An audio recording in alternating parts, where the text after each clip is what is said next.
Nagaan Waaqayyoo Gooftaa Yesuus Kiristoos biraa ta'e dachaa isiniif haa baay'atu. Jaallatamtootaa fi hordoftoota chaanaalii kootii akkam jirtu nagaa keessanii. Gooftaa nagaa keenya baay'iseef galanni guddaan haa ta'u. Ani nagaa kootii isinillee baga nagaa keessan taatanii obboloonni haaraa gara chaanaalii kootii dhuftanii like subscribe gochuudhaan maatii koo ta'a. Maatii koo taatanii na jajjabeessaa kan jirtan immoo ayyaanni isiniif haa baay'atu. Baay'een isin jaalladha. Baay'een isin kabajaa ulfaadhaa eebbifamaan isiniin jedha. Video asin darbumoo yoo jaallattan share gochuudhaan hiriyoota keessaniin ga'a. Gooftaan ayyaana isaa hunduma keessaniif haa baay'isu eebbifamaan isiniin jedha. Har'a immoo video gabaabaa isiniif qabadhee dhiyaadhee jira. Amma xumura isaatiitti yoo hordoftan akka irraa barattan abdiin qaba.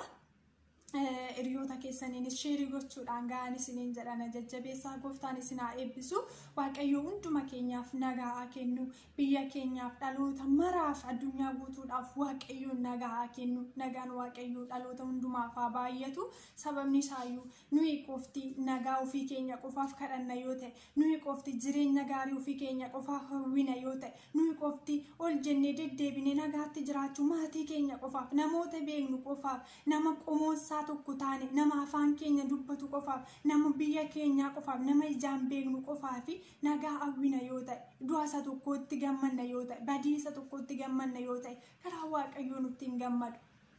Nagaattis jiraachuu hin dandeenyu. Amma biyyi nagaa hin qabnetti, amma dhaloonni nagaa hin qabnetti nuyi qofti nagaatti jiraachuu hin dandeenyu. Har'a osoo lubbuun isa tokko ba'uu itti kolfina nu gammachiisa, nu boqochiisa, fee nu jechisiisa yoo ta'e, boru du'ichi kan keenya nu bira dhufuunsaa waan oolu miti. Har'a maatii keenya bira gaddi hin geenye yoo ta'e, nu teenyee kolfina yoo ta'e, gaddisuun boru mana maatii keenyaa ga'uunsaa waan oolu miti. Sababni isaayyuu teenyee kolfaa jirra waan ta'eef. Nu gammachiisaa jira waan ta'eef. Waaqayyo immoo lubbuu nama kamii ba'uutti, dhiigi nama kamii dhangala'uutti hin gammada miti. Waaqayyo dhala namaa hundumaaf gadi baasa. Waaqayyo dhala namaa hundumatti dadhabbii guddaa baasa. Biyya lafaa tokkicha ilma isaa amma kennuufitti dhala namaa jaallate Waaqayyo. Dhala namaa lammiidhaan addaan qoodee miti. Qaanqaa isaatiin yookaan immoo afaan isaatiin addaan qoodee miti. Haala isaatiin addaan qoodee miti. Biyyaan addaan qoodee miti. Saalaan addaan qoodee miti. Waaqayyo dhala namaa hundumaaf tokkicha ilma isaa kenne. Dhala namaa hundumaaf lubbuu isaa dabarsee laata. Dhala namaa hundumaaf gatii guddaa baase. Gaafa nuti du'uu isa tokkotti gammannu, gaafa nuti du'uu isa tokkotti kolfinu, gaafa rakkinni obboleessa keenyaa nu gammachiisu, garaa Waaqayyoo nutti gammada miti. Waaqayyoon gammachiisna miti. Ana na jiraachisiisa tokko na bukkeedha ajjeesi gaafa jennu, Waaqayyo kadhata keenya kadhata jallinaa keessaa harka hin qabu Waaqayyo. Yaada jallinaa keessaa harka hin qabu Waaqayyo. Micciiramummaa keessaa harka hin qabu Waaqayyo. Waaqayyo Waaqa qajeelaadha. Seerri Waaqayyo seera qajeelaadha.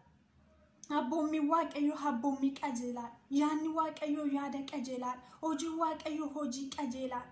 Nuyis akka Waaqayyo irraa barannetti, akka macaafa qulqulluu dubbifannee argannetti waan hundumaa yoo kadhannu, yoo yaannu, yoo dalannu qajeelummaadhumaan osoo goone karaa Waaqayyoo nutti gammada. Qomoon keenya yoo du'uu baate inni qomoon biraa du'uunsaa nu gammachiisa yoo ta'e karaa Waaqayyoo nutti gadda. Nutti hin gammadu.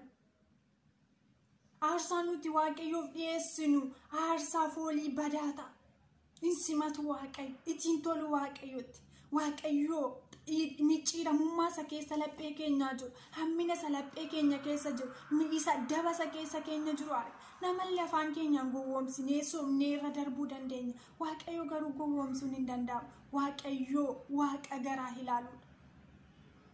Waaqayyoo isa nuti keessa keenyatti qopheessinu Waaqa beekuudha. Kanaatiif waan goonu hundumayyuu garraamummaadhaan, qajeelummaadhaan akka Waaqayyootti tolutti, akka Waaqayyoon gammachiisutti, akka Waaqayyoon gaafa kadhannu nu dhaga'utti osoo goone Waaqayyoonis hin gammachisa, nutis immoo nagaatti jiraanna. Kanaaf Waaqayyoof guutummaa walitti qaba biyya keenyaaf, dhaloota hundumaaf, qomoo kamiifiyyuu, lammii kam, nama afaan kam dubbatuuf, nama haala sadarkaa jireenyaa kam keessa jiraatuuf Waaqayyoon kadhachuu qaba. Dhukkubni isa tokko nu dhukkubuu qaba. Duuti isa tokko nu gaddisiisuu qaba. Maaliif nama ta'uu isaa qofaan Waaqayyoo dhala namaa hundumaa waan gatii baase tokkummaa Kiristoos irraa barachuu qabna. Jaalala sirrii Kiristoos irraa barachuu qabna. Kanaaf dhala namaa hundumaaf gadduu qaba. Nuyi gaafa inni tokko du'u nu bira hin geenye jechuu hin dandeenyu. Bor waan nu bira ga'u Macaafa Asteer boqonnaa 4 irratti boqonnaa 3 kaatanii yoo dubbifattan sirriitti isiniif galuu danda'a. Gaafan kutaa macaafa qulqulluu kana dubbifadhu baay'ee na ajaa'iba. Baay'ees natti tola. Haala amma keessa jiru gaafan ilaalu na ajaa'iba dhuguma dubbachuudha. Haamaan gaafa Mardokaayi isaan fi jilbeeffachuu yookaan immoo isaaf sagaduu gaafa inni didu Haamaani Mardokaayi qofa yoon ajjeese aariin kun irraan galu jedhee yaadeetu nama tokko ajjeesuun Yihuudoota hundumayyuu fixuun qaba jedhe ajaja baase hin xumure waan hundumayyuu. Gaafa kana Mardokaayi uffata isaa ofirraa tatarsaasee uffata gaddaa uffatee daaraa ofitti firfirseetu hin boo'e hin gadde. Yihuudoonni hundumtiyyuu uffata gaddaa uffataniiti hin gaddan. Asteer mootittiin immoo namni isheen Mardokaayi eessuma ta'uu fi mootiidha mana mootummaa keessa jirti turte. Gaafa Mardokaayi uffata gaddaa uffachuu isaa gaafa dhageessu Mardokaayitti nama ergite maal akka inni ta'e adda baafachuuf jennaan waan ta'e hundumaayyuu itti meetu akkasittiin jedhe. Ilaa ati mana mootummaa waan keessa waan jirtuu fi ati mootii waan taateef duuti saba Yihuudootaatiif qophaa'e qomoo Yihuudootaa kanaaf qophaa'e waan sirra darbu sittiin fakkaatiin. Mootii taatus du'uun kee waan oolu miti. Sababni isaayyuu duuti lammii kee irra ga'e, duuti mandara kan keessa ga'e si hin hanqatu waan ta'eef ati sunuma duuta. Kanaaf immoo hin taa'ini saba keetiif dubbadhu ittiin jedha. Ati waan mootii taateef sin hafu. Baay'ee na ajaa'iba. Biyya kamis jiraan, naannoo kamis jiraan, haala keessas jiraannu wanti biyya keenyaaf qophaa'e nu hanqata miti.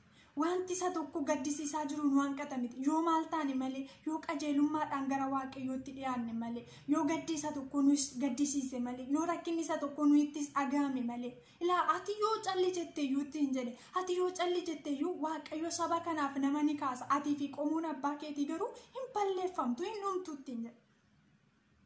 Gaafsan otoo Asteer calli jettee osoo diddeetti ta'e sabni Yihuudootaa hundumatu dhuma mitiyyuu. Asteer garuu hunduma duuti turte. Argitanii?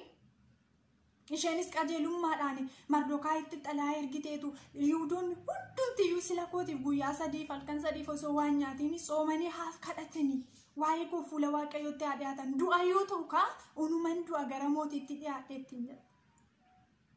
Biyya kamiyyuu jiraannu osoo inni tokko boo'aa jiruu nuuf hafa miti. Ilaame atiyyuu yoo mootii taate si hafa miti ittiin jedhe. Yoo nuyi biyya biraa jiraanneyyuu iddoo barbaanne lammummaa keenya jijjiirranneyyuu maatiin keenya biyya keessa jiru. Gaddi ollaasa tokko irra ga'e, gaddi isa tokko mana isa tokko seene keenya seenuun isaa waan hafu miti. Nunis boruutti bo'uun keenya waan hafu miti. Nunis boruutti gadduun keenya waan hafu miti. Otoo nama taanee jirru, otoo lubbuu baannee jirru, lubbuu ba'etti dhiiga dhangala'utti gammanna yoo ta'e nu biras boru ga'uun isaa waan hafu miti. Kanaaf dursaa akka nu biran geenyeef immoo laphee qajeelaadhaan garraamummaadhaan yaada sirrii ta'eetiin fuula Waaqayyootti dhiyaannee waa'ee biyya keenyaatiif Waaqayyoon kadhachuu qabna. Waa'een biyya keenyaa nu gaddisiisuu qaba. Waa'een dhalootaa nu gaddisiisuu qaba. Akkamitti nu gammachiisa nama ta'uu taanee jiru. Akkamitti nu gammachiisa duuti isa tokko otoo lubbuu baannee jiru. Dhiiga dhangala'uutti garaa Waaqayyoo hin gammada jettanii yaaddu? Yoomii fi kiristaanummaan keenya yoomii har'atoo dhaloonni rakkataa jiru, har'atoo dhaloonni waan godhu dhabee jiru, har'atoo lubbuun qulqulloota baay'ee bahee badaa jiru, har'atoo lubbuu dhiigi qulqulloota baay'ee dhangala'aa jiru. Calli jennee teenya hin kolfina yoo ta'e, nu gammachiisa yoo ta'e, qoricha shiitiqa maaltu na galcha jenna yoo ta'e. Garaa Waaqayyoo waan nutti gammadu nutti fakkaata. Nu immoo waan nagaatti jiraannu nutti fakkaata. Nagaatti jiraachuu hin dandeenye. Ana qofaaf nagaa kenni warra kaan na bukkeedhaaf itti jedhe yoo Waaqayyoon kadhadhe Waaqayyoo kana na dhaga'a. Kadhata jallaa Waaqayyoo hin dhaga'u. Maatii koo qofaaf nagaa kenniiti warra kaan dhimma isaaniiti yoo jenne Waaqayyoo isa kana keessa harka qaba. Harka hin qabu. Hin dhaga'u Waaqayyoo hin beeku Waaqayyoo isa kana. Nama hundumaaf nagaa kenni yoo jenne dhala namaa hundumaaf addunyaa guutuudhaaf biyya keenya walitti qabaadhaaf yoo Waaqayyoon kadhanne fuula Waaqayyootti yoo deebine Waaqayyoon barbaadne isa kanatu garaa Waaqayyoo gammachiisa. Isa kanatu kadhata qajeelotaati. Isa kanatu fuula Waaqayyoottis deebii akka argannu nu godha. Wanti harka namaatiin, wanti beekumsa namaatiin, wanti mootota gurguddoota beektoota jalaa dhokate furmaanni dhabame harka Waaqayyoo keessa furmaanni jira. akkanumaan baanee gaddines bu'aa hin qabnu, arrabsines bu'aa hin qabnu, maal jennes bu'aa hin qabnu, gammannee kolfines bu'aa hin qabnu. Garuu fuula Waaqayyootti qajeelummaadhaan dhiyaanne gaddinee akka waan nu ta'eetti akka ofii keenyaatti lakkoofne yoo fuula Waaqayyootti dhiyeessine Waaqayyo biyya keenyaaf nagaa laata. Waaqayyo biyya keenyaaf tokkummaa hin kenna. Waaqayyo dhaloota gidduudhaa jaalala bade, waliif yaaduu wal danda'u bade Waaqayyo dhaloota gidduutti hin deebisa. Kanaafiyyuu qajeelummaan keessa keenya haa jiraatu. Nagaa yaaduun keessa keenya haa jiraatu. Nuyi nagaa yaaduu Kiristoos irraa baranne. Kiristoos isa tokko nagaa kenneetu isa tokko irraa nagaa fudhata miti mikko. Nama hundumaaf iyyuu nagaa kenna. Kiristoos nagaa nama hundumaati. Kiristoos fayyina nama hundumaati. Warra sisimate, warra isa dhagaye hundumaaf Kiristoos nagaadha. Nagaa laata. Nuyis isa Kiristoos irraa baranne kan ammoo nama hundumaaf nagaa kadhachuu qabna. Namni hundumtuu jireenya gaariitti akka jiraatuuf fuula Waaqayyootti dhiyeessuu qabna. Fuula Waaqayyoo barbaadachuu qabna. Nu gaddisiisuu nutti dhagahamuu nu dhukkubsuu qaba. Dhibeen isa tokko amma dhufanii nu waraananitti nu dhukkubsuu qaba. Amma nuti keessaati qomoo keenya fira keenya keessaa namni du'utti nu gaddisiisuu hin qabu, nu gaddisiisuu qaba. Kanaatiif Waaqayyo yaada sirrii, yaada qajeelaan keessa keenya akka buufatu nu gargaaru. Ayyaanni Waaqayyo isiniif haa baay'atu. Biyya keenyaaf dhaloota hundumaaf Waaqayyo nagaa haa kennu. Nagaan biyya keenyaaf haa deebi'u. Waaqayyo jaalala tokkummaa dhala namaa hundumaatiif haa kennu. Gooftaan isin haa eebbisu. Viidiyoo kana yoo jaallattan sheer godhaa, hiriyoota keessan firoota nama beektan hundumaan ga'a. Ayyaanni isiniif haa baay'atu. Viidiyoo biraatiin amma walitti deebinutti shaaloom.